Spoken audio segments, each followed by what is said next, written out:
Hi there. Everything we do has fundamentals and foundational elements that are important to follow to be successful.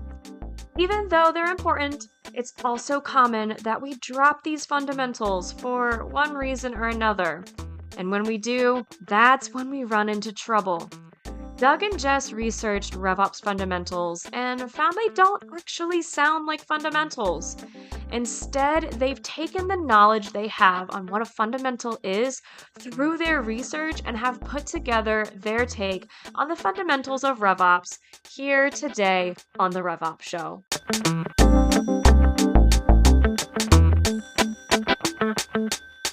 Jess, don't you love it when I count down the episodes? It's my beginning favorite. Of the episode. I don't know if they heard us count down, but yeah. Well, no, but they didn't hear it. I'm letting them in on the. I'm letting our audience in on what happens before. Yeah, it's my favorite. Doesn't it make you feel like you're back in the production world? Yeah, sure. Because we counted down before we animated. That's. Did you never do live production at all? Like, didn't you have to like at least? No, I didn't do live. No, we didn't do live. So you never. But didn't you want to be like a theater person? Didn't you want to be theater production? Didn't you do some theater production?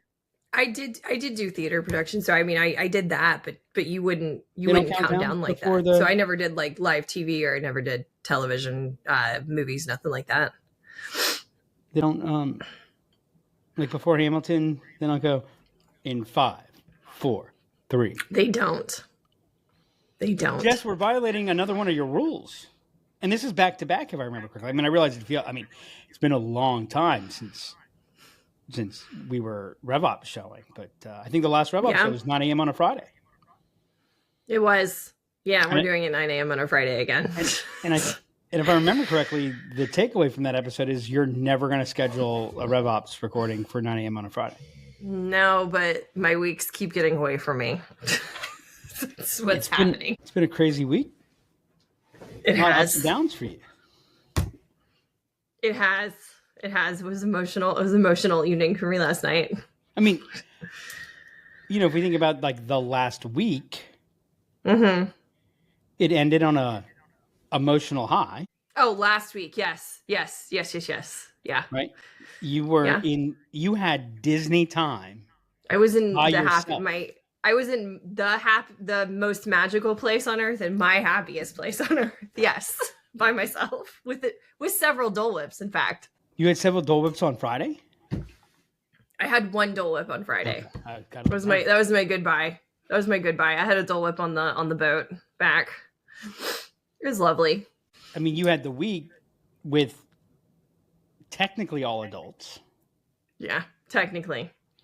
And then you had hours on a Disney property all by yourself. I did. Couldn't get any better than that for you.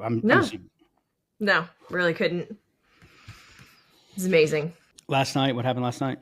Just the Wildcats broke my heart again. You're a Northwestern fan?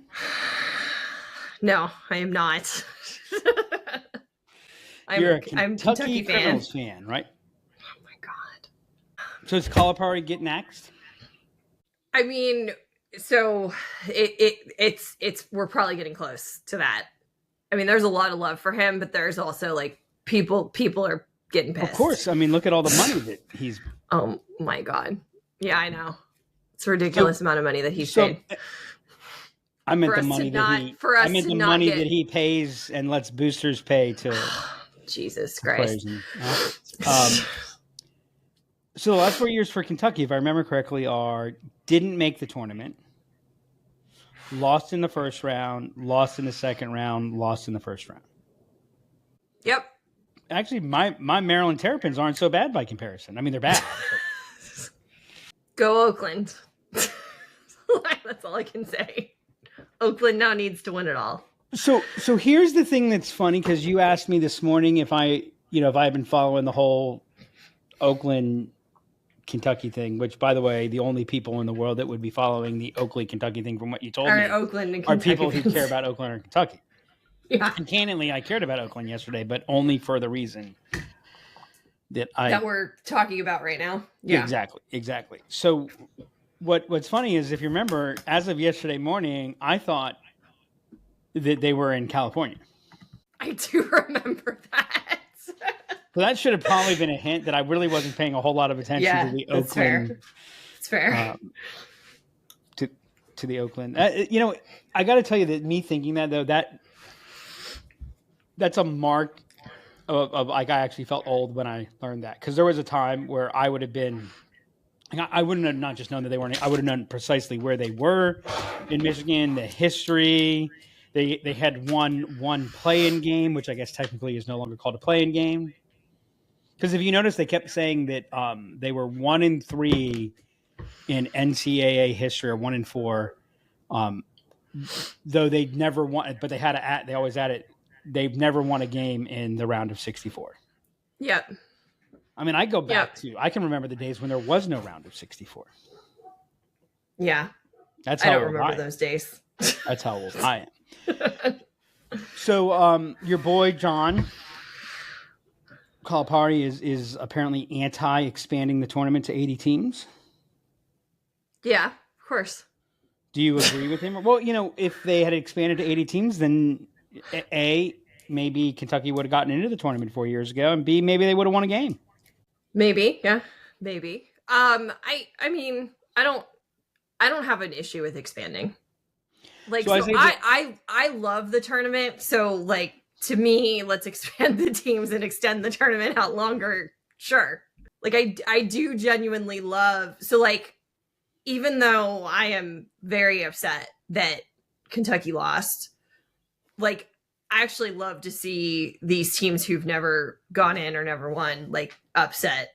So if it was anybody other than Kentucky, I'd be thrilled.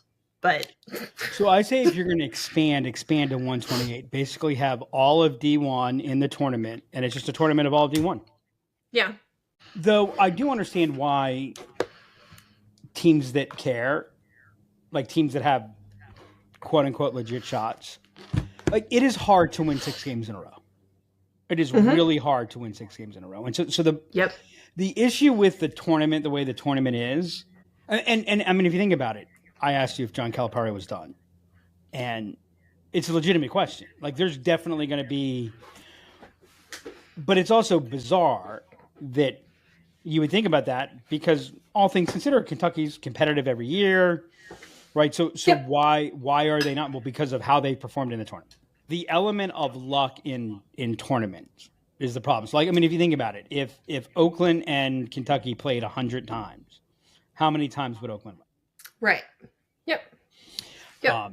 And so I certainly am. I mean, I could care less what John Calipari thinks, but I certainly understand the sentiment. And you know what else happened last night? You know what I got last night, Jess?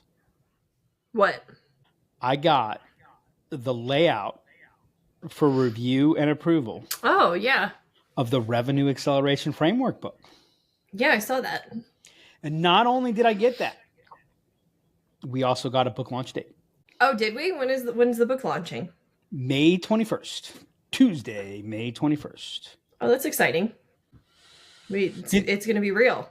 Do you think we should maybe do some episodes on the book as we get into May?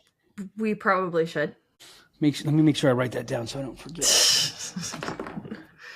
RevOps episodes. Wow. Alrighty, Jess, what are we talking about today? Today we're going to talk about the fundamentals of RevOps. And why are we talking about the fundamentals today? Because it's the end of spring training. Oh, okay. Sure. That's exactly why I picked it. It's the end of spring training. And spring training is, I mean, it's almost New Year's, Jess. We're less than a week away from New Year's. I thought New Year's already happened, Doug. Well, it did. It happened last year. No, I thought in late New Year's March already of last happened year. this year. When did it happen? Wasn't spring training New Year's? I'm confused. No, that was pitchers and catchers reporting is pre-New Year's. So it's like pre-New Year's Eve and pre-New Year's. Right? That's when the flowers start whistling and the grass starts growing and life begins to... Do the flowers whistle? I thought that was a nice little turn of a phrase. And then opening day is New Year's Day. Okay, so we're talking about fundamentals because spring training's almost over. This is the annual ritual where the best of the best of the best come back and do the very, very basics. Because you can't do anything without the fundamentals. Yeah. Yep. You show me a professional musician, I'll show you somebody who practices the scales on a regular basis. I wanted to talk about the fundamentals of RevOps and what they are and what happens when we drop them, basically. One thing that was interesting is as I was researching, I saw a lot of things contributed to the as the fundamentals of RevOps. So I saw everything from people, which I don't know how people is a fundamental, to tech stack, to strategy, to all kinds of wild stuff. And so as I was looking at that, I was like, those don't really seem like fundamentals to me. So I went and looked up what is a fundamental. Can I ask a question? Would strategy be a fundamental of anything? No, I don't think it is. And that's where I was like, maybe I'm confused about what fundamentals are. Wouldn't strategy be in advance? Like, yeah, I'm a first semester freshman year, signed up for all my 101 courses. Oh yeah, I'm taking strategy 101. So I went and looked up People 101. People 101, Tech Stack 101. So I went and looked up what is a fundamental. The dictionary definition is a central or primary rule or principle on which something is based. So that confirmed I do actually know what a fundamental is. Felt very good about that. And so that's what I want to, that's kind of our definition of fundamental. Now I know you went to the good old Chat GPT, Doug. I did. What did Chat GPT tell us? The fundamentals can refer to foundational principles. So I'll tell you what I liked about that. Is that it brought fundamentals and foundational. Right. The fundamentals are foundational. You know, everything that you do is built on the fundamentals. The foundational principles or basics of a particular subject, often used in the context of finance, business, or other disciplines. By the way, I did ask it in business-oriented prompt, so that's why it's... in finance, for example, fundamentals may include concepts like revenue, expenses, profit margins, and cash flow. In business, fundamentals might encompass areas like customer acquisition, product development, and operational efficiency. Now, I think as you look at that, I think like customer acquisition, I don't know that I would call customer acquisition. This is where GPTs get themselves into trouble because they mash up. I think that customer acquisition is a foundational category, but there's a set of fundamentals to customer acquisition, right? So that's where I think you get a little bit understand. Now, the key is understanding these fundamentals. It's essential for making informed decisions and achieving success in a given field. You know, one of the things I've learned is the difference between professionals and amateurs. Is amateurs spend more time focused on things above the fundamentals, and professionals never leave the fundamentals. It's interesting. So I agree with that. And I don't think we talk about that in business so much, but if you think of it, so like to bring it back to baseball, Doug, when you think about athletes, you always talk about the fundamentals. There are definitely some athletes in baseball, but I don't know that you can refer to all baseball players as athletes. I mean, I agree. Some baseball players that I got to say, not sure. But when you talk about pro athletes, yes, in pretty much any field, they start with the fundamentals, and you talk about they've mastered those things. They're constantly working on those things. We don't talk about that a lot in business for professionals. We don't. Well, you know why? There's two reasons. Why? First off, the vast majority of people in business are amateurs. Okay. Did we just lose a portion of our audience? I think we did. Talking about the fundamentals isn't cool. The only, as a matter of fact, you know what people, when you start talking about the fundamentals, do you know how people describe what you're doing? They say you're nerding out. Yeah. You're nerd out if you're talking about the fundamentals or you're talking about something super, super, at the extremes. Yeah. You're nerding out. And who wants to nerd out? The reason I love baseball players when we talk about fundamentals is outside of the fact that there is a ritual, like the drills that you do in baseball that just demonstrate the fundamentals. And again, for those of you that haven't heard, when my son was 12 years old, we went down to spring training, and he was a catcher, Matt Wieters, who was considered one of the best catchers in baseball at the time, certainly defensively. And we were watching. So my son would go through these drills that were called dailies, right? And there's an order to the dailies and everything else. And literally every catcher there, including Matt Wieters, was going through the exact same drills in the exact same order. Max Scherzer was running PFPs, talking shit, making bets, like the whole thing. And it's just like doing the exact same things that.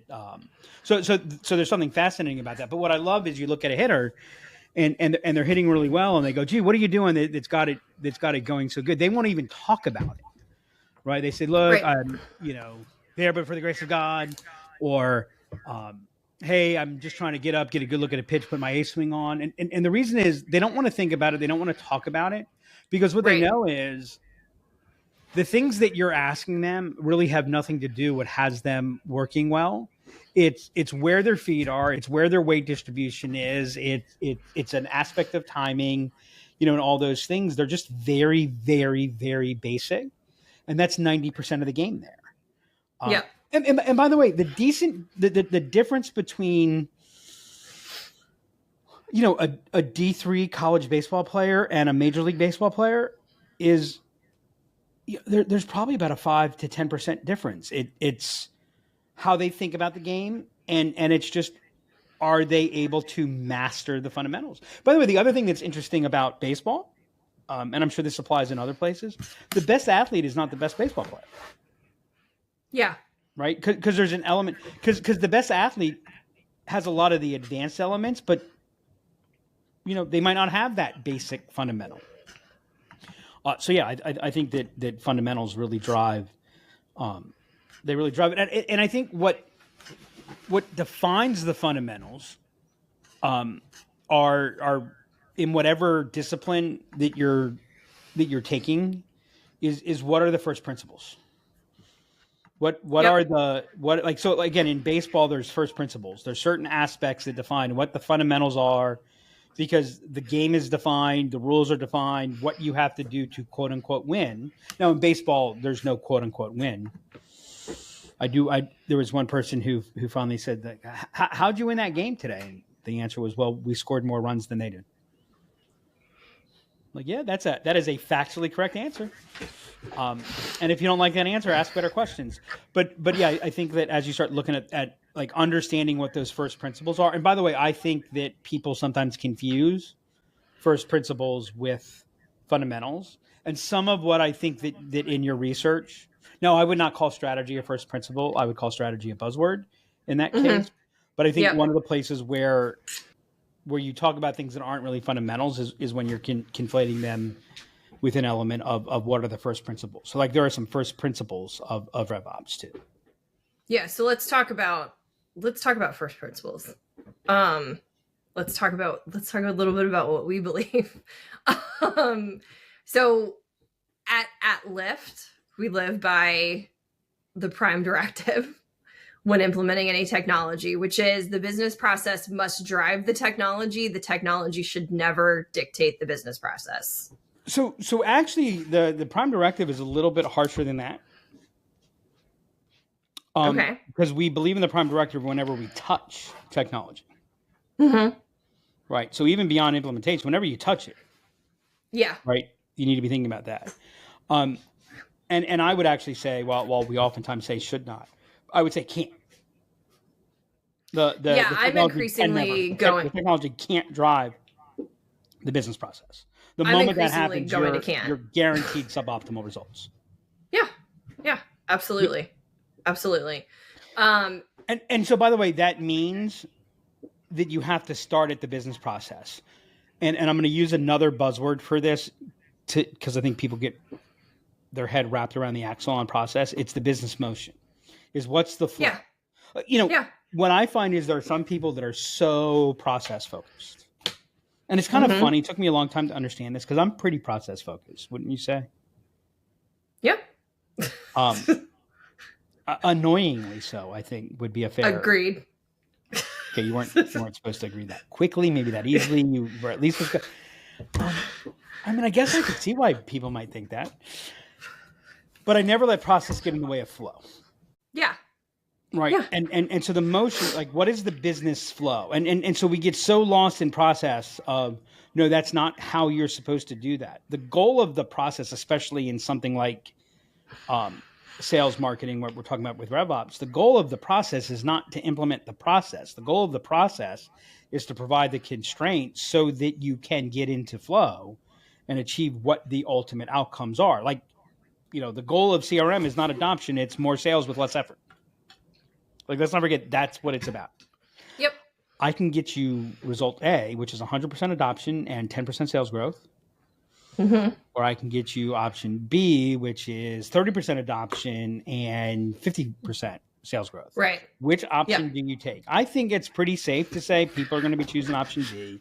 And anyone that says, oh, well, no, Doug, it's going to be option A because, okay, you can lie to me, but please, please, please don't lie to yourself. And then the other principle I want to talk about is the inverse friction. I have another principle too I have another first principle that I wanted to add. But the inverse friction principle, oh my God, yes, that is first order principle. Do you want to tell everybody what it is, or would you like me to? No, I'll tell everybody. The ease and effortlessness of a user's experience has an inverse relationship to the complexity involved in designing the system that makes the experience so easy and effortless. So what I was going to say, one piece of feedback that I don't know if we get it so much anymore because we do talk about this much more early on than we were before. But one piece of feedback we got when we would outline our roadmaps, for instance, for implementations is like, wow, this seems like super complex. It seems like a lot. Our favorite words, all we need is. And what we would have to explain is, that's by design. And we're building this into the system so your users aren't having to manage aren't having to carry the heavy lift of managing this. My favorite was when someone said to us when we had, we mapped out their customer acquisition process, the full thing, and they're like, if I were to show this to my sales team, they would revolt. And I'm like, who said you were going to show this to your sales team? Right. Right. The ease or effortlessness has an inverse relationship to the complexity that went into the design. That's what CRM is for. The role of CRM is to make selling easier and simpler. Or let me change that. It's to make customer management, which involves selling and beyond, easier and simpler. Right. That's what it's supposed to do. Right. That's how it contributes to growth. Now the funny thing is, with all these adoption conversations, I've rarely found something that is believed to make somebody's life easier not get adopted. Yep. So sometimes when you're not getting adoption, maybe you should take a look and say, hey, is this really making life easier and more effortless? Right. And so what you have is this question when you're dealing with complexity and you're dealing with complication is, where do you want it? Do you want it in the design of the system, or do you want it in the point of execution? Right. Right. It's going to be there. You can't get rid of complexity. It's just a question of where is it going to show itself. And so if the goal is the experience is easy, the experience is simple, using it is simple, then you've got to put the effort in to the design and ongoing maintenance of the system to keep it easy and effortless, to keep it simple. Yep. And then the third first principle is frameworks. Oh, yeah. Oh, right. Yeah. Right. And so, I mean, for us, obviously, it's the revenue acceleration framework. Yeah. Mm-hmm. Available in all bookstores May 21st. This is going to be fun for the next several weeks. We're, by the way, on launch, we decided we're going to be selling it at a steep discount. And I'll tell you what, anyone that buys the book, let me know. I'll give you a shout out on the show. We'll have a whole show of everyone who bought the book. Like on Memorial Day, they just have the scroll. Yes. We'll do that. Yep. We'll just have a scroll of everyone who's let us know they bought the book. Yeah. So the number of people, and by the way, the framework has to be the framework. A framework is a framework. What I see is a lot of people that read a lot of things, and they think they're applying a framework. But they're applying a little framework from this over here and a little framework of that over there. And that, what is the basis of order, right? That's what you've got to define. That's what you've got to have. And if that's not guiding how you're viewing things, how you're managing things, how you're thinking about things. Now, I mean, if you wanted to be crazy and go with a framework other than the revenue acceleration framework, which I don't understand why anyone would ever do that, Jess. But, that's fine. But you don't have to use our framework, but you do have to use a framework. And by the way, a framework is not static, because a framework is taking, as you're learning. I mean, what a framework enables is accelerated learning. And so if you're not applying the learning to the framework for lack of a better word, to kind of automate the lessons, right, then you're never going to master anything, because you're never going to do that. You're never going to do something the same way twice. Yep.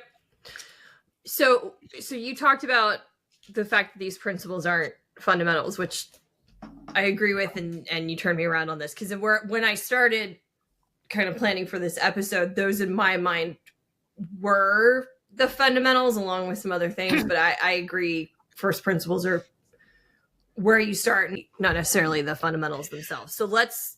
Yeah, and just to give you an example, I think what they do is they help to define what fundamentals are, and there are some fundamentals that cross, but they define the flavors. Like the fundamentals of pitching are not the same thing as the fundamentals of hitting.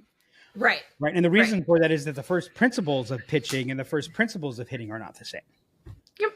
Yep. So let's talk about what the fundamentals are. In fairness, we're going to talk about what some of the fundamentals are. Right. Because I think if we were going to talk about the fundamentals, we could probably do... I mean, maybe we'll do another episode all day. But yeah, these are some key fundamentals. These are some core things that we believe. Yep. So we don't believe in them. We have found them.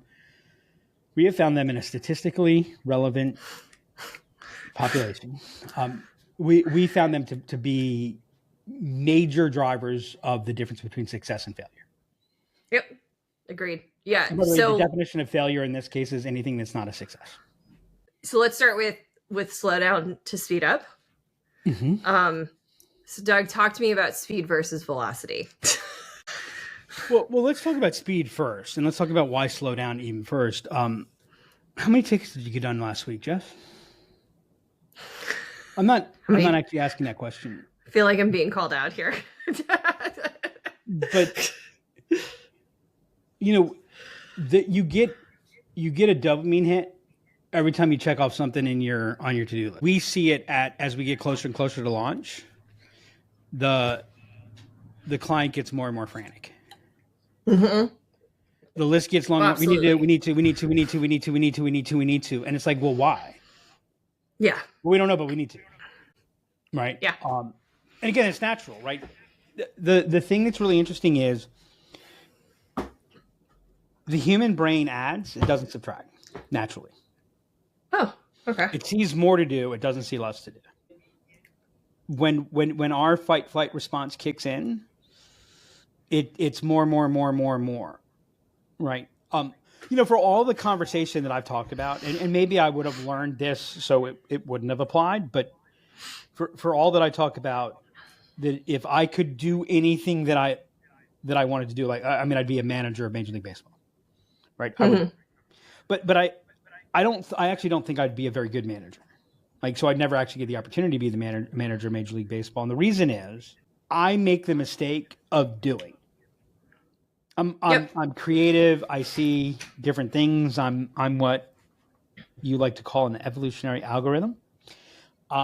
Right. So I see these things and I go, hey, we can. Right. And if you think about like what's one of my biggest contributions at Lyft is being able to see what we could do by mashing up 3 different ideas and so forth. The trouble is that in something like baseball, which is so fundamentals driven, 9 times out of 10 or more, probably 98 times out of 100, the best thing you can do is nothing. The best thing you can do is just stay the course, right?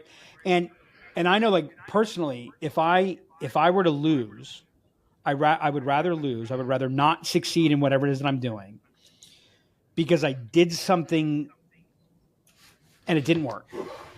Like, looking back, I would be more okay with that than I would be if I look back and I didn't succeed and I hadn't done something that I thought I could. Like, that maybe that would have had an impact. And I know that would actually have a negative effect on winning baseball games over the course of a season. Right. Yep. And so, by the way, I found that to be very much the case in, when I was a financial advisor. And I mean, the entire financial services industry is built on this idea of speed. You need to do it now. This is immediate information. Now, when you take a look at it and you start looking at the trading elements, et cetera, what you find is you actually don't gain anything. Yep. And if anything, especially if you're not a 100% pure professional at it with the skill and acumen to do it and the talent, you actually lose something from that. So, like, one of my propositions to clients was, if you ever take a 1 month vacation, if you work with me and you were to ever take a 1 month vacation, my promise is nothing will happen that's so urgent that if it happened on your first day of vacation, you would be materially impacted if you didn't learn about it until you got back from vacation. Right? Yeah. Well, you can understand some people found that to be, like, I had one person tell me that's malpractice. Right? I'm like, okay, yeah, we probably shouldn't work together. So this whole idea of we're so addicted to doing more. We were just talking about a client this morning and right. And it's like, no, hold on.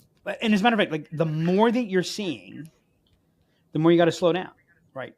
Because remember, the goal is not great CRM. The goal is not functionality. The goal is more throughput. So speed is a measurement of how fast you're going. Yep. Right? More. Faster. Now, one of the other things that happens as you start going faster, the bandwidth in your brain, gets very focused. You get very myopic. You don't think. Yep. Right. As a matter of fact, one of the reasons that athletes train so much is because they can't think while they're doing. Right. Yeah. Right? Yeah. My favorite research is about golfing, and they show if you want to have the dumber you are in the moment, the better your swing is. And the reason I say that is, like, literally the less brain activity you have. Sure. When you start through your swing in golf, the greater the likelihood you're going to have a good shot. Right. And so velocity is that speed applied to a vector. Simply applied to a destination. So speed is how fast are you going? Velocity is how long does it take you to get there? How much progress are you making? You can go really, really fast and stand in place. Yeah. Right. That's speed with no velocity. And the key is slow down. Like, that's, and by the way, this is also where, like, the whole friction piece gets messed up, because one of RevOps' jobs is to slow everything down, slow the game down. Stop making everything so frantic. And I see some people that, and I like, there's people that I really respect and like, and I see, like, for lack of a better word, the craziness of all the things that they're doing. I mean, I got to tell you, I do sometimes go, are we missing the boat here? Because like that just seems to me to be a lot of, and I'm pretty sure we're not. And you want to know why? Because sales isn't that complicated. Yeah. I mean, it's a pretty simple discipline. Yeah. It's not easy. And it's got complexity.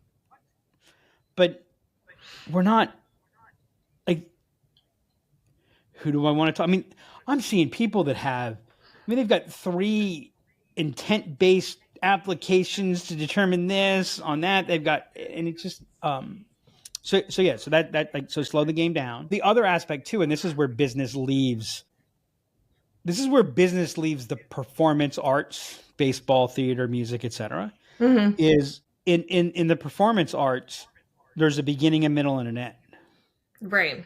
And so everything that you're doing, like if you're Lin-Manuel Miranda, you're preparing yourself for your 2.5 hours on Thursday night for the Thursday night show. Right. And it's all about, you want to peak between 8 p.m. and 11 p.m. on Thursday night, right, and then you want to do it on Friday night, but there's a beginning, a middle, and an end. Sure. We're about to end the first quarter. I don't know what that means. I mean, I know what it means, everybody. Right. But, April 1st is every bit as important to us as March 31st is, right? And, and so we can't peak for that. And by the way, that's why working at high growth and a lot of public companies is so exhausting, is because everything's designed to peak at the end of a quarter, because right. And so you peak and then you get exhausted, and then, and on and on. So slow down the game to speed it up. Yep. All right. Let's talk about friction, which, and we're going to talk about good friction and bad friction. Go ahead. Yeah, if you're going to use the word friction, understand what it means. I mean, please, for the love of God, understand what it means. I mean, just because you say that you're going to provide a friction, we want to eliminate friction from the customer experience. Okay, what does that mean? Right. So sorry, friction is a little bit of a trigger word for me. Well, so I think you hit on it. I think you hit on it, because I think we hear friction and we assume bad. I mean, we've talked about this on the podcast before, but friction's always attributed to negative. It's attributed to bad. There's bad friction and there's good friction. You want to have friction, to your point, even slowing the game down, like, you've got to have friction to do that. Yeah, you need to apply friction. I mean, the most underused tool in your tool belt is friction. Like, use it, right? Use friction. I think what you want to avoid is sludge. Right. That's the bad friction. What's the low value friction? But if you're not looking at it through the lens of where do we need to add friction? I mean, it's funny. We can't subtract in anything except friction, which is take it out. Right. Right. I'll tell you, I think where the online world is fucking killing itself is the loss of friction. Mm-hmm. Right. And the problem is, you get halfway into something and you don't know what you're into. And now you gotta, and then I believe that's one of the reasons that online dating has. I mean, I was amazed when I learned that online dating has like significant decrease trends. I mean, holy cow! The idea of like matchmaking, and the thing was, it was everything came so much about, the goal wasn't to connect you with somebody. The goal was, how can we keep you on the app for a longer period of time, so that right. And so we got to make it easier and easier and easier and easier and more addictive and more addictive and more addictive.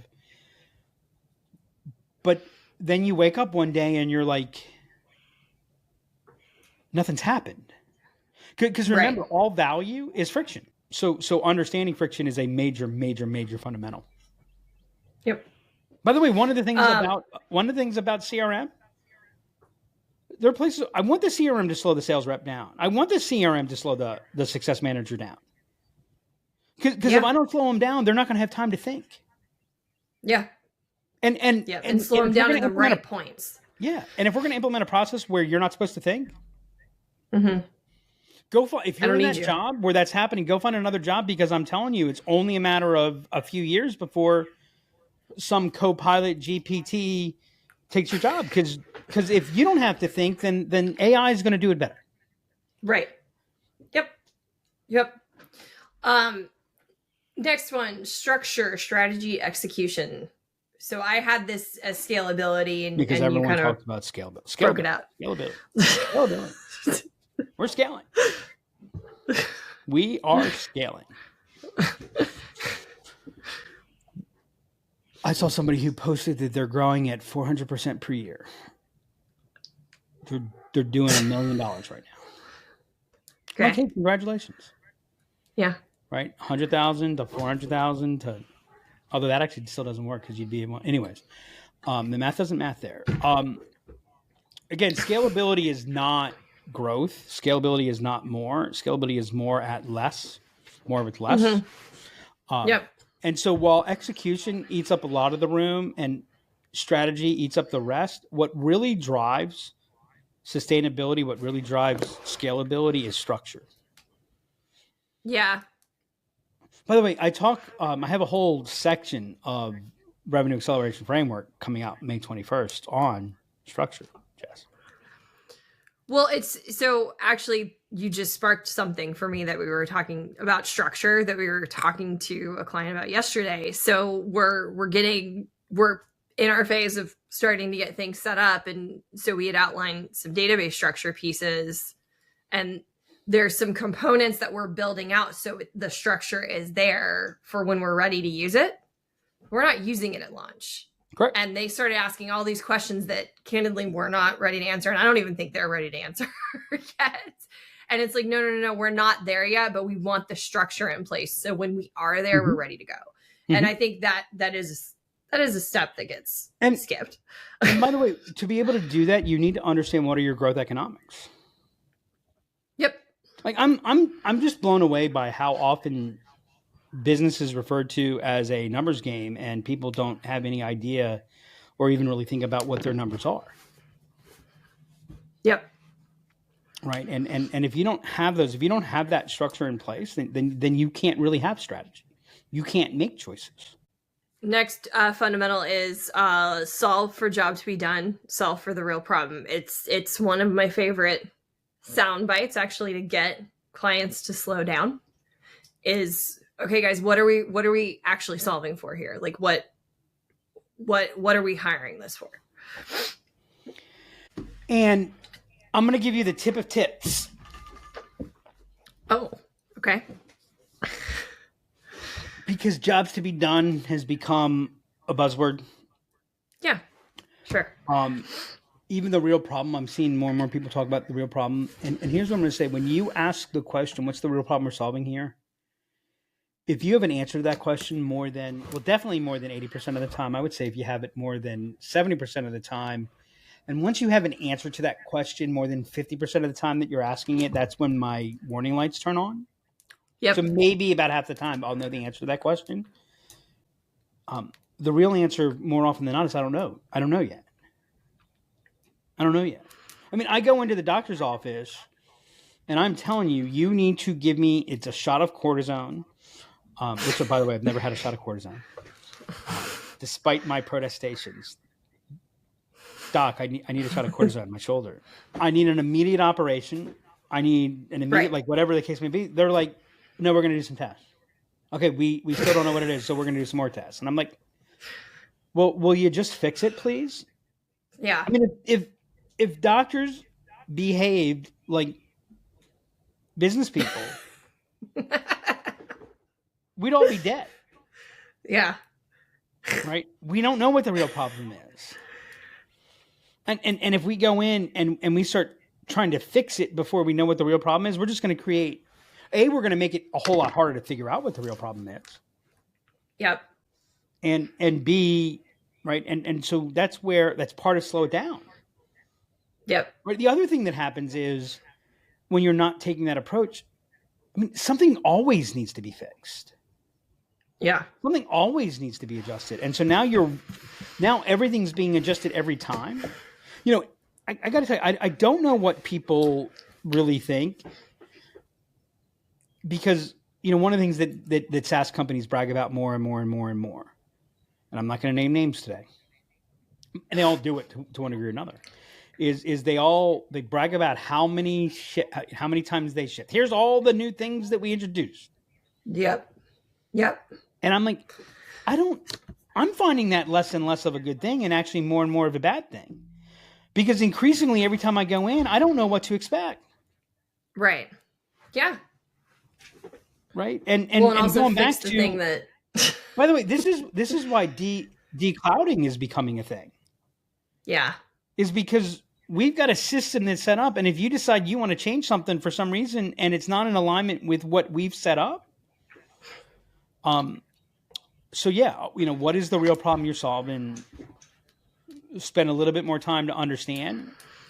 It'll pay off in spades. Yep. And then so I want to talk about alignment, which is also an aspect of slowing down. But so we actually have our executive team is called vector alignment.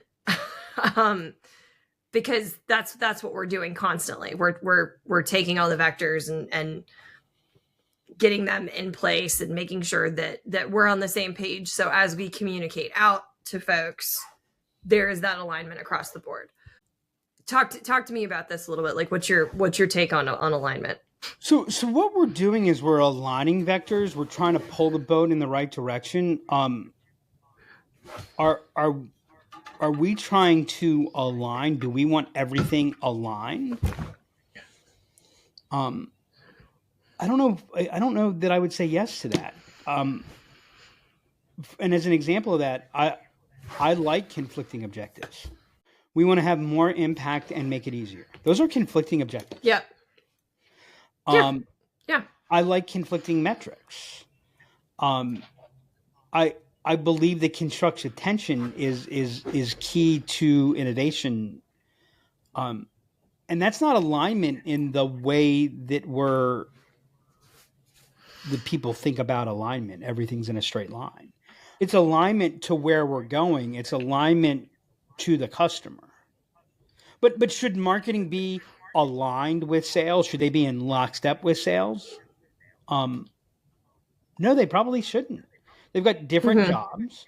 There's different motions. There's different rhythms that are going on. And so I view our job as to be aligned, to be in alignment with our customers. You know, we talk about getting rid of silos, but I think people mistake specialty or specialization with silos. Oh, that's interesting. Yeah. Right. So yeah. Like, you need vertical specialization. You need people to have that track. You know, there's a reason, if you look in the military, that you have all the different groups. You have logistics, infantry, right? And then you get to a level, the reason generals are called generals is because they're not a general of. Right. They're horizontal. Their job is to keep all of these different specialties aligned towards what the purpose of the mission is. So it's interesting you bring this up, because I think this is something our team is like currently wrestling with. So we've got our vertical areas of expertise. We've rolled out teams within those vertical areas of expertise. And so, for instance, you're running our go-to-market team. I run our CRM team. We have separate meetings. We have initiatives. We have separate things we're working on. And then you and I will frequently come together, or other members of our teams, to align on what we're doing. So while we are doing things within our teams, that's not a silo, but we're also not in lockstep with each other along the whole way. And I would say that we come together to get aligned with what these are doing in this situation. Correct. Yeah. Exactly. Right? Yeah. Not but holistically. very specific things that we're working on that overlap.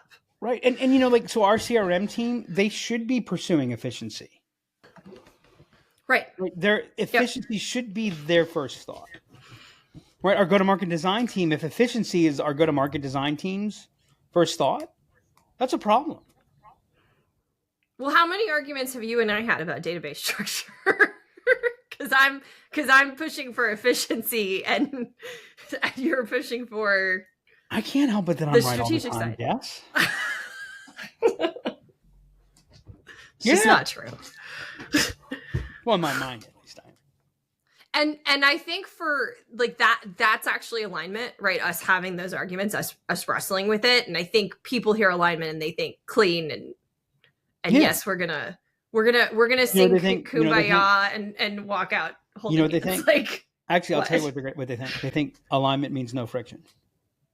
Right, 100%, and it's quite the opposite. Yeah, yeah, absolutely. Yep.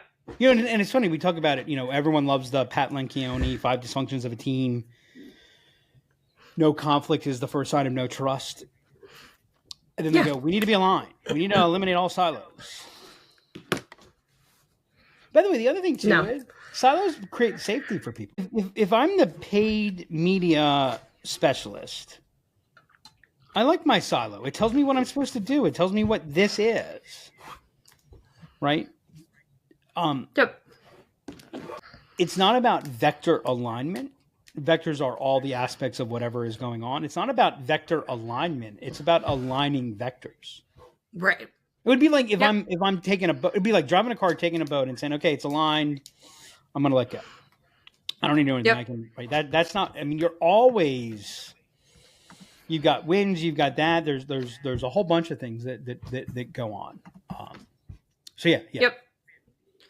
All right, and last fundamental, acceleration cycles. So I actually had put this as continuous improvement. I do like acceleration cycles better than just continuous improvement, because you should have continuous improvement, but you should have those waypoints that we've talked about. You should have. Yeah, the problem with continuous improvement is that it's continuous.